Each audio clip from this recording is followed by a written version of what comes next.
नमस्कार, मैं डॉक्टर सीमा Sharma S Sanskrit classes में आपका स्वागत करती हूँ। आज हम वर्णों का वर्गीकरण प्रयत्न के अनुसार करते हैं, क्योंकि वर्णों के उच्चारण में जो उच्चारण अवयव हैं उनका जो व्यापार होता है उसे हम क्या कहते हैं, प्रयत्न कहलाता है। अर्थात किसी भी वर्ण का उच्चारण करने से पहले उच्चारण करने वाले को उसके उच्चारण के लिए जो यत्न करना पड़ता है वो क्या कहलाता है, प्रयत्न कहलाता है।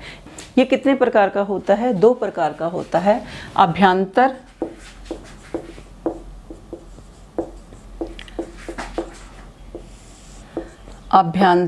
प्रयत्न और बाह्य प्रयत्न।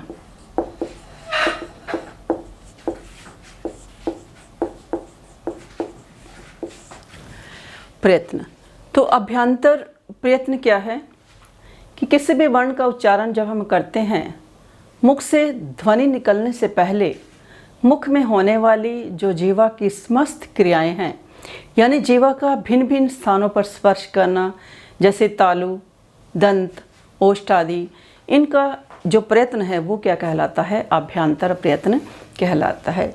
तो अभ्यंतर प्रयत्न के आगे क्या है, 5 भेद हैं। कौन कौन से हैं? पहला है हमारा अभ्यंतर प्रयत्न का पहला है सपृष्ठ। पहला हमारा क्या है, सपृष्ठ। सपृष्ठ मैंने स्पर्श। और दूसरा क्या है, ईशत सपृष्ठ। दूसरा क्या है, ईशत। ईशत सपृष्ठ। तो ईशत सपृष्ठ में हमारा क्या आ जाता है, जैसे अंतस्थ। उसके बाद क्या है, विवृत। इसमें क्या आ जाते हैं हमारे, अंतस्थ आ जाते हैं। फिर तीसरा क्या है, विवृत। विवृत में क्या आ जाते हैं हमारे, स्वर आ जाते हैं। फिर चौथा क्या है, ईशत विवृत। ईशत, इसमें क्या आ जाते हैं, उष्म आ जाते हैं। और 5वां क्या है, समृत। इसमें क्या आ जाता है, ह्रस्व आ जाता है।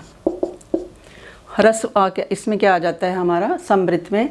तो अभ्यंतर प्रयत्न क्या क्या है आगे, सपृष्ठ, ईशत सपृष्ठ, विवृत, ईशत विवृत और समृत। तो ये हमारे इसके हैं अभ्यंतर प्रयत्न के आगे भेद आ जाते हैं 5। तो सपृष्ठ में क्या है कि क से लेकर म तक ये सारे क्या हमारे जाते हैं, सपृष्ठ प्रयत्न माने जाते हैं। क से लेकर म तक के हमारे क्या हैं, ये सारे क्या हैं, सपृष्ठ प्रयत्न हैं। क्योंकि इनका उच्चारण करते समय जीवा का अग्र, मध्य या मूल भाग, नीचे का होठ, इनका अनुक्रम से कंठ, तालु, मूर्धा, दंते और ओष्ठ से क्या होता है, स्पर्श होता है। इसीलिए क्या माने जाते हैं, ये सपृष्ठ प्रयत्न माने जाते हैं।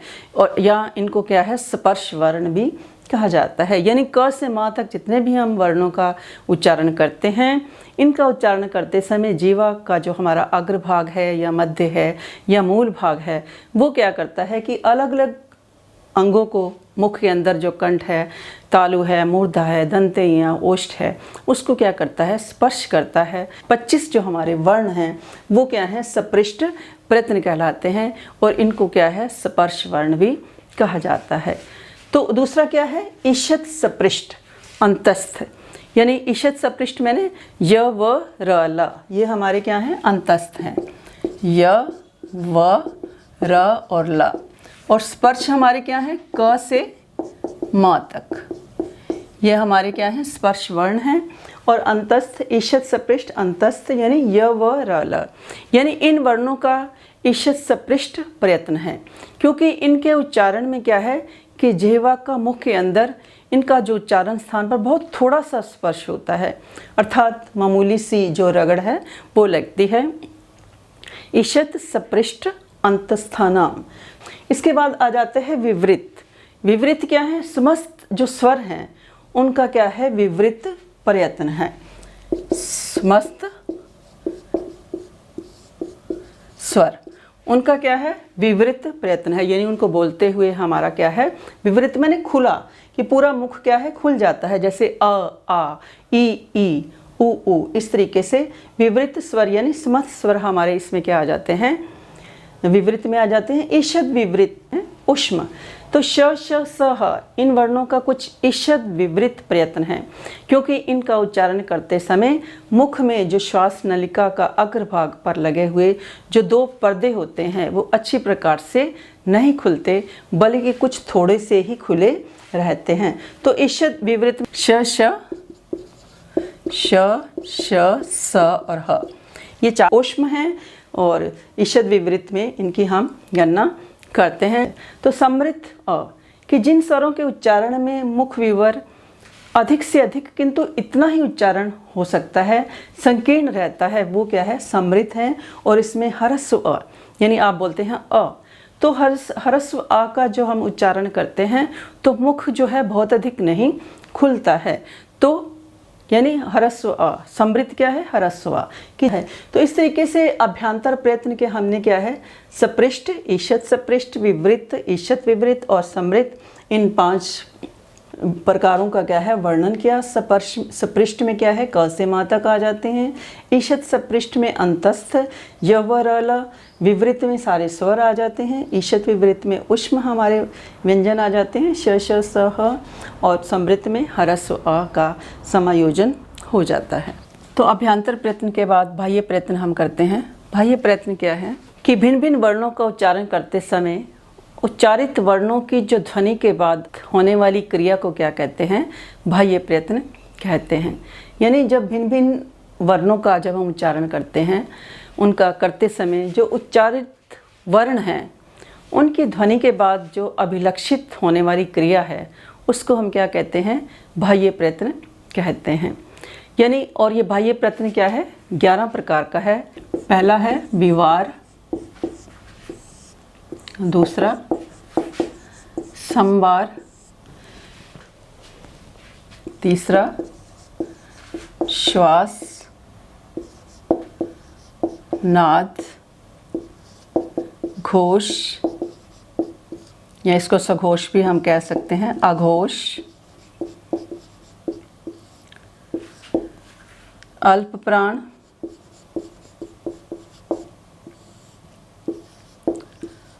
महाप्राण, उदात्त, अनुदात्त और स्वरित। यानी जो बाह्य प्रयत्न है कि जब भी हम कोई वर्ण का उच्चारण करते हैं तो वर्णों की ध्वनि के बाद जो अभिलक्षित होने वाली क्रिया है उसको हम क्या कहते हैं, बाह्य प्रयत्न कहते हैं। तो बाह्य प्रयत्न के 11 ये हमारे भेद हैं आगे। तो विवार क्या है, सबसे पहले हम का देखते हैं। यानी जिन वर्णों का उच्चारण करते समय मुख जो खुलता है उसको क्या कहते हैं, मुख का विकास होता है, उसे हम क्या कहते हैं, विवार कहते हैं। यानी मुख के जो अंदर विवर है उस खुलने को हम क्या कहते हैं, मुख का खुलना, ये क्या है, विवार है। और संवार क्या है कि जब वर्णों का हम उच्चारण करते हैं तो मुख कुछ संकुचित हो जाता है, अर्थात मुख का संकुचित होना क्या है, संवार है। मुख का संकुचित होना। श्वास क्या है कि जब हम वर्णों को उच्चारण करते हैं, जब हमारा श्वास चलता है उसे हम श्वास कहते हैं। श्वास मैंने श्वास चलने को, श्वास चलने को हम क्या कहते हैं, श्वास कहते हैं। और नाद क्या है कि जब हम उच्चारण करते हैं तो उससे जो नाद होता है उसे हम क्या कहते हैं, नाद कहते हैं। यानी जिनका उच्चारण करने से नाद उत्पन्न होता है, जिन वर्णों का उच्चारण करने से क्या है, नाद उत्पन्न होता है, जैसे घ, ग, घ, अंग। तो इस प्रकार के वर्णों का उच्चारण करने से क्या है, एक ध्वनि पैदा होती है, एक नाद उत्पन्न होता है, तो उसे हम क्या कहते हैं, नाद कहते हैं। यानी जिन वर्णों का उच्चारण करने से नाद उत्पन्न होता है, नाद उत्पन्न होता है, उसे हम क्या कहते हैं, नाद कहते हैं। आगे क्या है, घोष, कि वर्णों का जो उच्चारण है उसमें जो एक गूंज पैदा होती है, एक ध्वनि पैदा होती है, उसे हम क्या कहते हैं, घोष कहते हैं।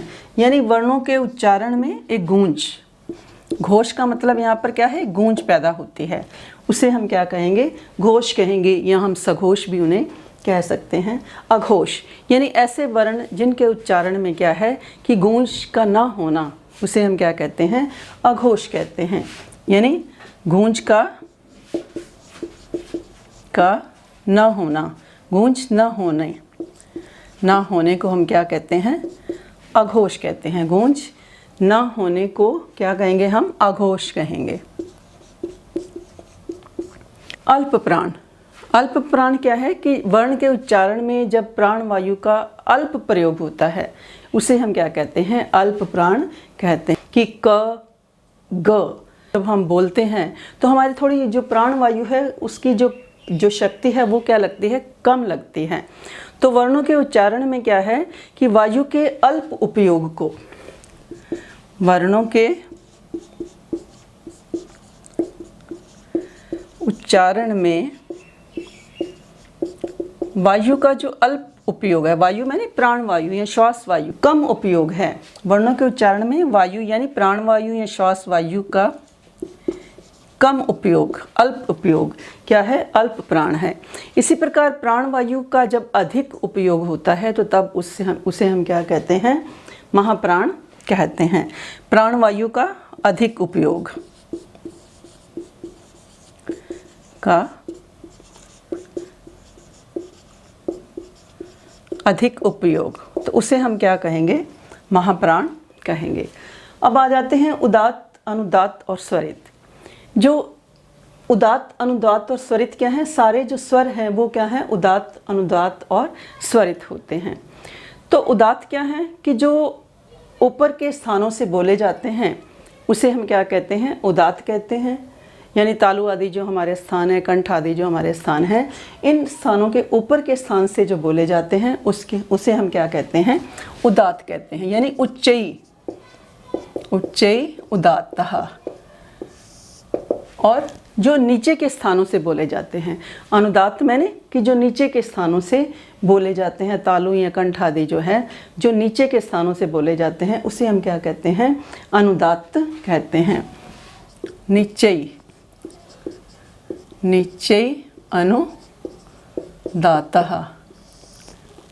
और स्वरित क्या है कि जो दो उदात्त और अनुदात्त इन दोनों वर्णों के जो मध्य वर्ण हैं, अर्थात तालु आदि स्थानों का जो मध्य भाग से जिस अच का उच्चारण होता है, जिस वर्ण का, जिस स्वर का उच्चारण होता है उसे हम क्या कहते हैं, स्वरित कहते हैं।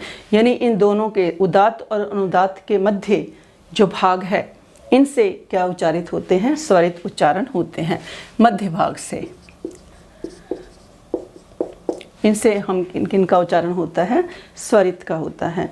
तो इस प्रकार विवार, संवार, श्वास, नाद, घोष, अघोष, अल्प प्राण, महाप्राण। विवार में क्या है, मुख का कितना खुलता है, मुख का विस्तार होता है।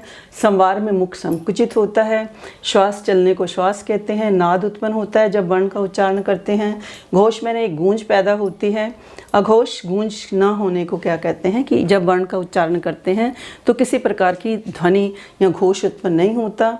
वर्णों के उच्चारण में जब प्राणवायु कम लगती है तो उसे अल्प प्राण कहते हैं। और महाप्राण क्या है, प्राणवायु का अधिक उपयोग क्या माना जाता है, महाप्राण माना जाता है। उदात्त में क्या होता है कि इसके ऊपर कोई रेखा नहीं लगती, किसी प्रकार का कोई चिन्ह नहीं लगता। और अनुदात्त के नीचे क्या है कि एक रेखा लगा दी जाती है, जैसे कि शत चक्रम। तो यहाँ पर क्या है, ऐसे हम नीचे लगा दें। और स्वरित में क्या होता है कि ऊपर खड़ी रेखा लगा दी जाती है। स्वरित में क्या होता है कि इस प्रकार इसके ऊपर ऐसे एक रेखा जो है, खड़ी रेखा लगा दी जाती है। तो इस सारे जो हमारा बाह्य प्रयत्न है, ये हम सारे बाह्य प्रयत्न के पार्ट कर रहे थे, भेद कर रहे थे। इसको एक चार्ट के माध्यम से भी आपको मैं समझाती हूँ अभी यहाँ पर। तो बाह्य प्रयत्न में पहले हम क्या करते हैं कि जैसे विवार, श्वास और अघोष। विवार,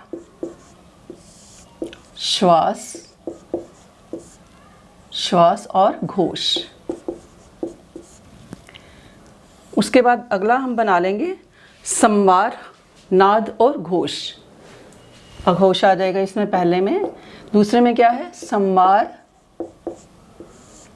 नाद और घोष।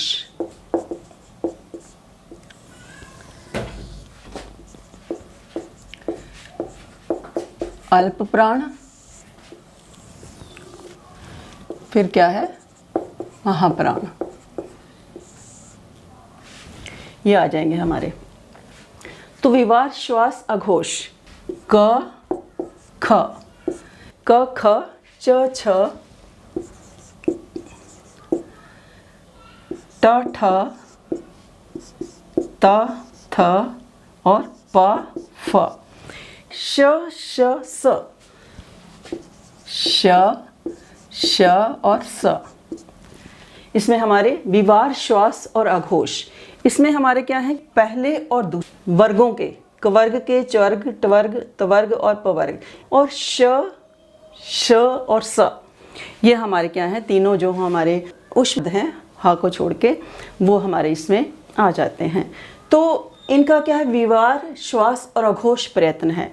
इनको हम जब बोलते हैं तो बाह्य प्रयत्न क्या है? क्योंकि इनको बोलने में किसी प्रकार का हमारे कंठ में कंपन नहीं होता, जैसे क ख, च छ, ट ठ, त थ, प फ, या इन्हें अघोष मतलब इन्हें श्वास भी कहा जाता है। उसके बाद क्या है? संवार, नाद और घोष। संवार, नाद, घोष में क्या आ जाता है हमारे? ग, घ और अंगह, ये हमारे आ जाएंगे। फिर च छ ज में आगे क्या आ जाएगा? ज, झ और अणह। फिर ड, ढ और अणह, द, ध और न, ब, भ और म।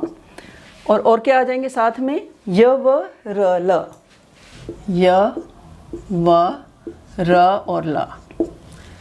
तो संवार, नाद और घोष यानी सघोष, या घोष या सघोष एक ही बात है। तो इन्हें घोष या नाद भी कहा जाता है, या सघोष या नाद भी कहा जाता है, क्योंकि इस का जब हम उच्चारण करते हैं तो मुख संकुचित रहता है, और जो श्वास नालिका है वो क्या है कि स्वर तंत्रों से टकरा करके एक प्रकार की कंपित ध्वनि जो है बाहर निकलती है। तब जो ध्वनि निकलती है उसे क्या है? सघोष या नाद कहा जाता है। जैसे हम उच्चारण करके भी देखें कि क और ख बोला तो हमारा मुख तो खुला, परंतु बहुत कंपन नहीं हुई, किसी प्रकार कंठ में कंपन नहीं हुई। क ख, तो परंतु हमने जब ग ख अंगह बोला तो एक घोष उत्पन्न हुआ, एक नाद उत्पन्न हुआ, एक गूंज उत्पन्न हुई। ज, झ, अणह, ढ, ढ, अणह, इस तरीके से ब, भ, म। तो यानी ये ध्वनियों का जो है, जैसे हम दूसरे शब्दों में क्या कह सकते हैं, घोष उत्पन्न कर रहे हैं, एक गूंज पैदा कर रहे हैं। इसी प्रकार अल्प प्राण में हम क्या देखेंगे? क, ग और अंगह। इसमें क्या है कि हमारी जो शक्ति लग रही है बहुत कम लग रही है। क, ग, अंगह, इसमें हमारी शक्ति क्या है? बड़ी कम लग रही है। इसी प्रकार अगले च, झ, च, छ छोड़ देंगे, ज और लास्ट अक्षर पंचम क्या आ जाएगा? अणह, ये आ जाएगा। च, झ और अणह। इसी तरीके से फिर ट, ढ छोड़ देंगे, ट, ठ, ढ और इसका ये वाला अणह, अंगह, इया, अणह। फिर त, थ, द और न, त, द और न, ये हमारे 3 अक्षर आ जाएंगे। इसमें अगले के आ जाएंगे प, ब और म, प, ब और म। इसके साथ साथ अल्प प्राण है य, व, र, ल, ये भी क्या है? अल्प प्राण है, यानी इनको बोलने में हमारी शक्ति कम लगती है। य, व, र और ल, इनको बोलने में क्या है? हमारी शक्ति में। अल्प प्राण में क्या आ गया? इसमें पहला, तीसरा और पांचवा आ गया। और महाप्राण में क्या है कि हमारा दूसरा और चौथा आ जाएगा। ख और घ, फिर च के बाद छ और चौथा अक्षर क्या आ जाएगा? झ। ट के बाद ठ और फिर चौथा अक्षर क्या आ जाएगा? ढ। त के बाद हमारा दूसरा अक्षर क्या है? थ और फिर चौथा क्या है, त थ द ध, ये आ जाएगा। फिर प फ और ब के बाद भ। तो ये हमारे क्या है, महाप्राण हैं, यानी इनको बोलते हुए हमारी क्या है कि अधिक ऊर्जा लगती है। ख, घ, छ, झ, इनको क्या है कि हमारी प्राणवायु क्या है, अधिक लगती है, अधिक उपयोग इस प्राणवायु का होता है। और इसके साथ साथ क्या है, श, श, स, श, श, स और ह, ये भी हमारे क्या हैं, महाप्राण हैं। ठीक है। उसके बाद हमारा आ जाता है उदात्त, अनुदात्त और स्वरित। उदात्त, अनुदात्त और स्वरित। तो यहाँ पर क्या है कि हमारे जो मूल अक्षर हैं, हमारे सारे जो स्वर हैं, जैसे अ, इ, उ, न, री, री, की, अयोच, अयोंग, ये सारे हमारे स्वर आ जाएंगे। तो कौन कौन से हैं, जैसे अ, ई, उ, री और लरी। और जो हमारे संधि अक्षर हैं या संधि अक्षर हैं वो कौन कौन से आ जाएंगे, ए, ओ, आई और औ। तो इसमें ये उदात्त, अनुदात्त और स्वरित, इसमें हमारे ये सारे अक्षर आ जाएंगे। तो इस प्रकार जो हमारा बाह्य प्रयत्न है, ये हमारा क्या है कि एक बाह्य प्रयत्न का चार्ट हमारा यहाँ पर बन गया है। तो बाह्य प्रयत्न के जो 11 भेद थे, विवार, संवाद, नाद, श्वास, घोष, अघोष, अल्प प्राण, महाप्राण, उदात्त, अनुदात्त और स्वरित, उस क्रम से अगर हम इस चार्ट के माध्यम से भी देखें तो विवार, श्वास, अघोष, यानी को बोलने में क्या है कि किसी प्रकार का कंपन नहीं होता। और अघोष यानी जिनको एक बोलते हुए कोई गूंज उत्पन्न नहीं होती, जैसे क, ख, च, छ, ये बोला। इसी प्रकार संवार, नाद और घोष, इनको बोलने में क्या है कि कुछ ज़्यादा समय लगता है। संवार, नाद, घोष, समय नहीं लगता कि गूंज पैदा होती है। मुख तो संकुचित होता है, परंतु एक घोष, एक आवाज, एक गूंज पैदा होती है। ग, घ, अंगह, य, व, र, ल। इसके कंपैरिजन क्या है कि इसमें एक घोष, एक गूंज पैदा होती है। और अल्प प्राण में हमारे क्या है कि क और ग, पहला और तीसरा अक्षर आ जाएगा इसमें। जितने हमारे 5 वर्ग हैं, कवर्ग, चवर्ग, टवर्ग, तवर्ग और पवर्ग, इसमें क्या है कि पहला और तीसरा सब में आ जाएगा। तो ये अल्प प्राण हैं। इसी तरीके से और 5वां अक्षर भी अंगह, अणह, इंगह और न और मा, य, व, र, ल, ये क्या है हमारे अल्प प्राण हैं। इनको बोलने में हमारी श्वास वायु या प्राण वायु बड़ी कम खर्च होती है। महाप्राण में क्या है कि ख, घ, छ, झ, ठ, ड, थ, ध, ये हमारे क्या हैं, ये सारे अक्षर इसमें हमारे आ जाएंगे। और श, श, स, ह और उदात्त, अनुदात्त, स्वरित, ये क्या है कि इसमें हमारे जो मूल पहले स्वर हैं, जो अच हैं, वो स्वर हमारे सारे उदात्त, अनुदात्त और स्वरित में आ जाएंगे। ज़्यादातर जो ये उदात्त, अनुदात्त, स्वरित, इनका वैदिक संस्कृत में ही अधिक प्रयोग होता है, साहित्यिक संस्कृत में ज़्यादा प्रयोग नहीं होता। तो मैं ऐसा समझती हूँ कि आपको ये प्रयत्न के हिसाब से वर्णों का जो वर्गीकरण है समझ आ गया होगा। अभ्यंतर प्रयत्न और बाह्य प्रयत्न के भाग से अभ्यंतर प्रयत्न 5 प्रकार के मैंने बताए थे आपको, और बाह्य प्रयत्न जो हैं 11 प्रकार के बताए थे। इन्हीं शब्दों के साथ मैं मिलती हूँ आपको अगली वीडियो में नए संस्कृत लेसन के साथ। धन्यवाद।